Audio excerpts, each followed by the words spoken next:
Assalamualaikum warahmatullahi wabarakatuh. Perkenalkan, nama saya Aurizal Ardianto dengan NIM 2324 dari kelas Data Mining kelas B, Program Studi Sistem Informasi. Di sini saya akan menjelaskan pekerjaan LKM 3 yang telah saya kerjakan. Semoga dengan apa yang saya jelaskan memberikan manfaat dan pengetahuan. Apabila ada salah kata, mohon dimaafkan. Oke, kita masuk mata kuliah Dataset Preparation menggunakan Pandas. Materinya ini adalah tentang pandas ya teman-teman. Oke, yang soal pertama yaitu masukkan iris.csv ke data frame. Normalisasikan setiap atribut iris ke data frame menggunakan normalisasi min-max. Sehingga setiap nilai atribut memiliki range antara 0 sampai 1. Dengan V baru adalah nilai-nilai data di suatu sel setelah normalisasi. V lama adalah nilai data asli sebelum normalisasi. Vmax adalah nilai max dari kolom tersebut dan min adalah nilai min dari kolom tersebut. Nah, langsung saja. Ini ada eh, kelopak bunga. Langsung saja ke codingannya. Ini tadi menggunakan memasukkan data file CSV ke data frame. Pertama menggunakan library pandas aspd, lalu df sama dengan pd.read csv iris. Sudah saya masukkan ke sini iris.csv. Lalu DF. Nah, ini adalah data yang ada di iris.csv. Ada 149, ada spaleng, spalwidth, petal length, petal width, dan variety. Oke, soalnya tadi masukkan iris, bla bla bla bla bla. Di sini menggunakan variabel atribut yang isinya di dalam kurung siku ini adalah nama kolom yang ingin dinormalisasikan dalam atribut ini. Nah, di sini kan dalam apa ada di kelopak ini kan ada panjang dan lebar kelopak serta mahkota bunganya. Jadi kita menggunakan spal length, spal width, petal length, dan petal width. Oke. Lalu ini data sama dengan kurung kurawal yaitu adalah untuk menyimpan hasil normalisasi setiap atribut. Oke, lanjut for ini ada perulangan for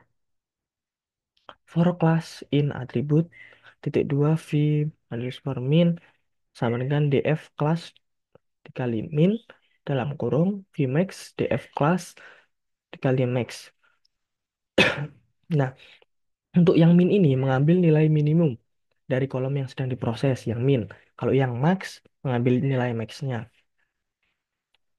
Selanjutnya df class ini menormalisasi menggunakan min max slashing, eh min max calling.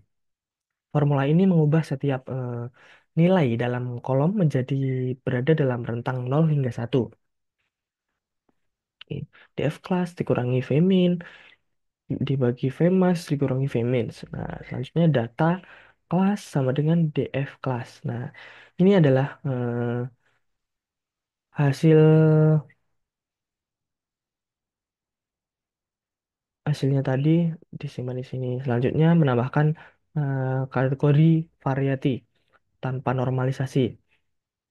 Kolom variasi, kolom variati ini kan ini menggunakan variati bukan numerik ya, teman-teman, sehingga tidak dinormalisasikan dan hanya disalin ke dictionary. Oke, df variati. Selanjutnya, membuat data frame ini iris sama dengan PD data frame dan menyimpan varietinya tadi. Oke, ini dia hasilnya. Nomor 1 0 sampai 149 spal length. Ini yang telah dinormalisasi spal width.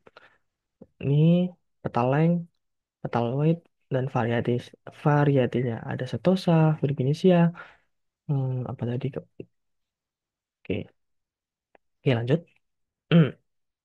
Yang tadi ya, outputnya ini codingnya, outputnya ini. Oke, selanjutnya carilah centroid dari data yang telah dinormalisasi. Centroid dihitung dari rata-rata seluruh data suatu kolom. Oke.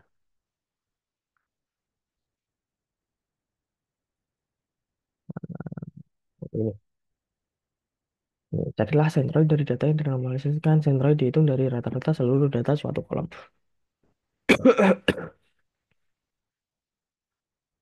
Nah, ini menggunakan variabel variety, isinya iris, variety, dikali unik.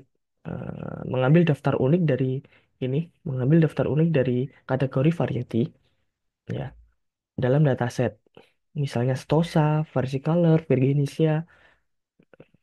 Nah, lalu variabel variety akan berisi daftar nama spesies bunga dalam datasetnya.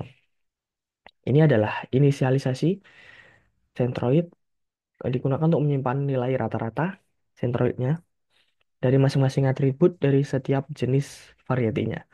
Oke, di sini lalu ada perulangan for var in variety x kurung siku stop sama dengan nol for column in iris variety sama dengan 2 var. Oke. Nah, ini yang pertama. Yang pertama ada ini for var in variety. Nah, selanjutnya stop.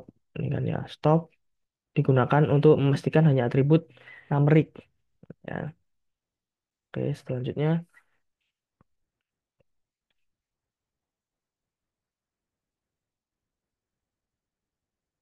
memfilter dataset ini ya. Iris memfilter dataset. Ini juga selanjutnya stop. Oke, else kalau tidak, kalau jika ini sudah dijalankan berarti tesnya di break langsung. Selanjutnya yang terakhir ada centroid underscore df sama dengan pd data frame dalam kurung centroid index sepaleng sepal wide petal length petal wide lalu dipanggil centroid underscore df-nya. Ini dikonversi berdata frame ya. Hasil akhirnya ini dia spaleng spal wide petal length petal wide ada Satosa, Versicolor, dan Virginisia. Oke. Oke, selanjutnya soal yang ketiga, masukkan iris testing CSV ke data frame. Normalisasikan iris testing menggunakan normalisasi min-max.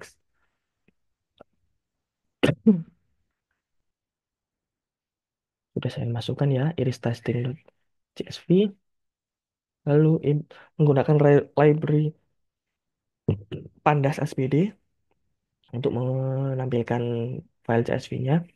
Ini dia file CSV-nya, spaleng, spalweight, petaleng, petalweight, variety, setosa, versicolor, Virginisia. Ada 29 kolom. Oke, selanjutnya stop sama dengan nol for column in iris test underscore testing. Ada perulangan if stop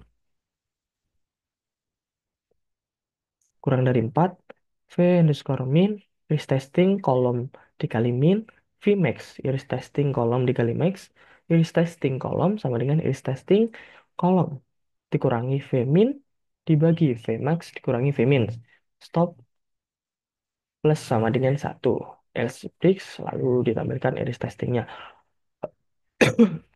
Nah, ini stop nol ini adalah inisialisasi variabel untuk mengontrol jumlah kolom yang dinormalisasi ya. Oke, variabel stop digunakan untuk sebagai counter memastikan hanya 4 kolom pertama yang dinormalisasi. Lalu kan ini ada looping for column.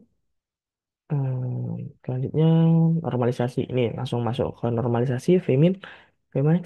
Nah, Vmin mengambil nilai minimum dari kolom dan Vmax mengambil nilai maksimum.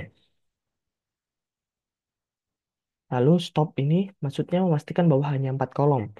Jadi yang di sini kan tadi kurang dari 4, ini harus 4 yang diproses saja.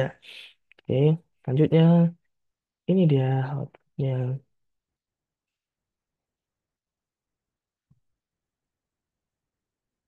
Kepaleng, sepalwit, petaleng, petalwit, variasi, setosa, versicolor, dan virginisia. Oke, selanjutnya nomor 4. Prediksilah kelas data di iris testing.csv menggunakan kriteria kedekatan distance antara setiap data. Di iris testing.csv ke centroid masing-masing kelas diiris gunakan Euclidean distance.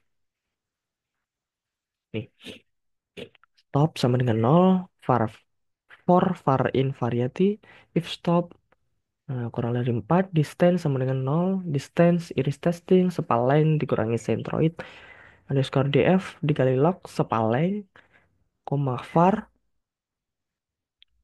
lalu dikali 2 ditambah iris testing sepal weight dikurangi centroid df dot log kurung siku sepal weight var lalu sama iris testing peta length centroid peta length var iris testing total weight centroid df petal weight var dikali bintang-bintang 2 bintang-bintang 1/2 iris testing var distance stop plus dengan 1 else iris testing prediksi iris testing ilog titik 25,28 dikali it min eksis 1. Nah, ya, yang tadi menginisialisasinya, ini ada perulangannya, diambil hanya 4, distance-nya 0, lalu di ini hasilnya akan seperti ini. Karena tadi ada spaleng, spalweight, petalweight, variati, jadi ada semuanya variati. Variatinya tadi disebutin stosa dan lain-lain. Terus habis itu ada membuat lagi stosa, varsicolor, Veganesian dibedakan lagi di kolom selanjutnya. Lalu ada kolom prediksi. Oke, 0,24 dan sebagai berikut. Oke,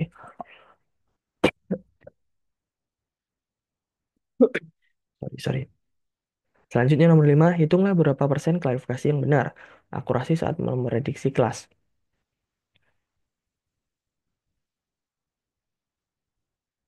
Oke, lanjut menggunakan variabel perbandingan, membuat variabel perbandingan PD data frame iris yang akan di eh, berapa persen akurasinya. Kita mencarinya variati dan prediksinya tadi ya, yang di sini predik benar sama dengan nol, total percobaan sama dengan len perbandingan. For index perulangan, in range len perbandingan ini tadi dipanggil lagi. If perbandingan ilog indeks ke nol sama dengan perbandingan ilog indeks ke 1.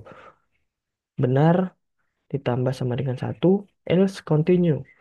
Lalu selanjutnya akurasi menggunakan float benar atau total percobaan dikali 100. Print akurasi prediksi nanti berapa dan akurasinya berapa persen. Oke, setelah saya jalankan kodenya, setelah diprediksi dari variety dan prediksinya tadi, akurasinya yaitu ada 100%. Baik, nih. Oke, lanjut hasil dan analisis data yang saya tangkap. Yang pertama, normalisasi data setelah dilakukan normalisasi menggunakan metode min-max, semua atribut memiliki rentang nilai antara 0 hingga 1. Bertujuan untuk menyamakan data agar tidak ada atribut yang mendominasi perhitungan selanjutnya. Nilai minimum setiap atribut menjadi 0.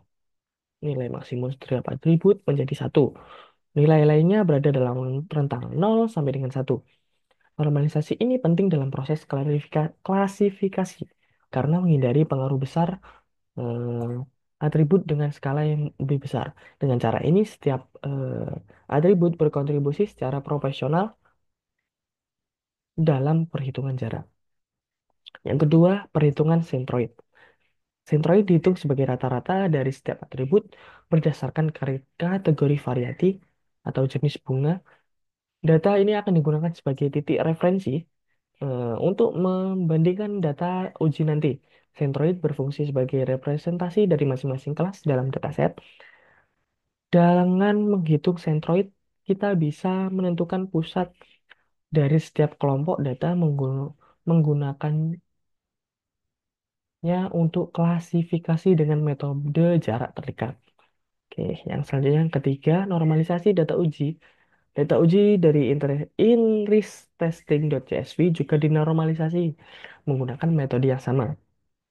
Ini memastikan bahwa data uji memiliki skala yang sebanding dengan data pelatihan. Jika data uji tidak dinormalisasi, maka hasil prediksi bisa menjadi bias karena nilai yang lebih besar pada atribut tertentu hingga mendominasi hasil klasifikasi. Selanjutnya, nomor yang keempat, prediksi kelas dengan Euclidean distance. Setiap data diuji dibandingkan dengan sentroid dari masing-masing kelas menggunakan Euclidean distance. Data uji kemudian diklasifikasikan ke kelas dengan jarak terkecil. Metode Euclidean distance bekerja dengan mengukur kedekatan antara titik dan uji dengan sentroid kelas yang ada. Metode ini efektif jika data yang digunakan sudah terdistribusi dengan baik dan tidak memiliki skala yang terlalu beragam. Selanjutnya, evaluasi akurasi. Setelah klasifikasi dilakukan, akurasi dihitung dengan membandingkan kelas yang diprediksi dengan kelas asli pada data uji. Jika akurasi tinggi, mendekati 100, berarti model dapat memprediksi dengan sangat baik. Jika akurasi rendah, maka kemungkinan ada faktor seperti distribusi data yang kurang baik, jumlah pelatihan yang kurang, atau metode normalisasi yang tidak sesuai. Oke, kesimpulannya dari analisis ini menunjukkan bahwa normalisasi dengan metode min-max berhasil menyamakan skala atribut, sehingga tidak ada atribut yang mendominasi perhitungan. Setelah itu, sentroid dihitung sebagai rata-rata atribut tiap kelas dan digunakan sebagai referensi dalam proses klasifikasi. Data uji juga dinormalisasi agar memiliki skala dan agar memiliki skala yang sesuai dengan data pelatihan, sehingga hasil prediksi lebih akurat.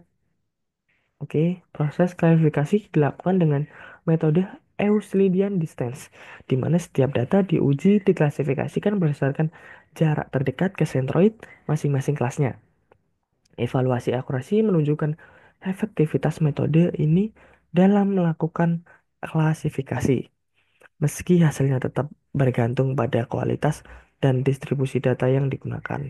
Oke, mungkin cukup sekian yang bisa saya sampaikan, saya paparkan dalam pekerjaan saya, dalam pekerjaan mahasiswa ketiga ini dengan bahasan pandas. Apabila ada salah kata, salah pengucapan, kurang dimengerti dari kata-kata saya, kurang jelas dari penjelasan saya, mohon dimaafkan. Di sini saya juga masih belajar. Semoga ilmu yang saya sampaikan dapat memberikan manfaat kepada kita semua. Amin amin ya rabbal alamin. Cukup sekian dari saya Aurel Saladianto dengan 5 pamit undur diri. Kurang lebihnya mohon maaf. Wabillahi taufik wabil hidayah. Wassalamualaikum warahmatullahi wabarakatuh. Selamat menunaikan ibadah puasa, tetap semangat dan see you.